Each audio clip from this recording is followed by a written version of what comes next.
An ordinary bag that belonged to an extraordinary world leader. These are the belongings of Yasser Arafat. After 17 days of a tormenting illness in Ramallah, it went with him to the Percy military hospital in France, where Arafat had hoped to get better. He did not, and following an unexplained condition, Arafat died in this room on November the 11th, 2004. No autopsy was performed. 8 years later, Al Jazeera has asked scientists with the University Center for Legal Medicine in Lausanne, Switzerland, to screen the bag for any conventional toxins.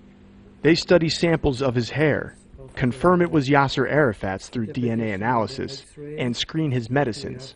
They find nothing. So they next consider unconventional poisons, including sophisticated radioactive material. Finding out what may have killed Yasser Arafat requires highly specialized machines, not the kind you find in hospitals. So Arafat's samples were taken here to the Institute of Radiation Physics. The results are astonishing. What we have here is actually the hat he was wearing when he left Ramallah.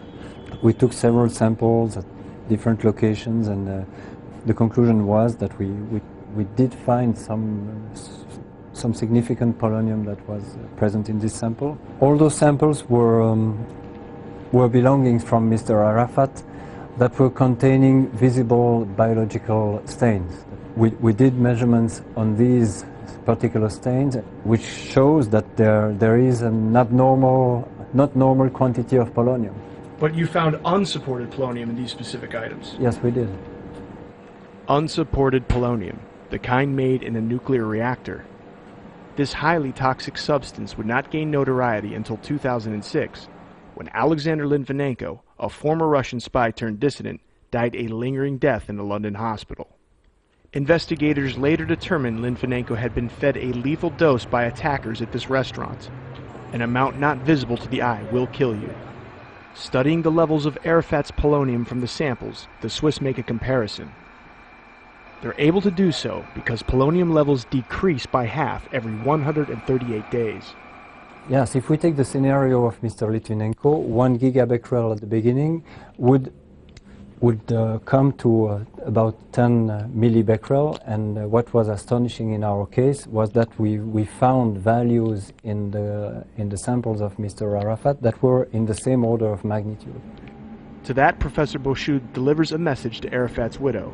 If she really wants to know what happened to her husband, is to manage to find a sample, that I mean an exhumation from Mr. Arafat that would provide us with a sample that should have a very high quantity of polonium if he were poisoned. With the prospect of getting more samples, scientists may finally be allowed to conclude, once and for all, what killed Arafat. Clayton Swisher, Al Jazeera.